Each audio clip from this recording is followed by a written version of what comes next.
वो हिंसक तौर पे भी कई बार उसे निकाला जाता है, हिंसक रास्ते अख्तियार करके। इसलिए दुग्ध पालन का एक बड़ा तबका विरोध करता है। जिस कोख में स्त्री और पुरुष पलता है, अगर केवल उसके लिए व्यवस्था है तो केवल और केवल स्तन 2 ही होने चाहिए।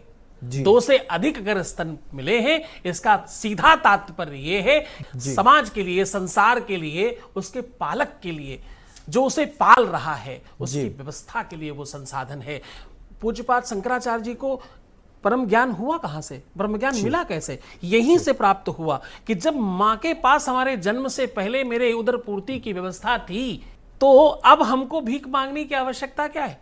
जी, मेरी मां जब जन्मी तब उसके शरीर में स्तन रूपी एक अंग था, और वो अंग इसलिए था कि मैं जब जन्म लूंगा तो मेरी उदर पूर्ति की व्यवस्था होगी उससे। जी। बोले नहीं नहीं नहीं नहीं, जब मेरी मां की मां ने जन्म लिया होगा, उनकी बेटी जब जन्म लेगी अथवा उनके घर में कोई जन्म लेगा, उनके उदर पूर्ति की व्यवस्था उनके पास रही होगी। ऐसा करते करते शंकराचार्य जी ने कई सालों तक ये गणित लगाई, इसी से तो उन्हें ब्रह्म ज्ञान हुआ।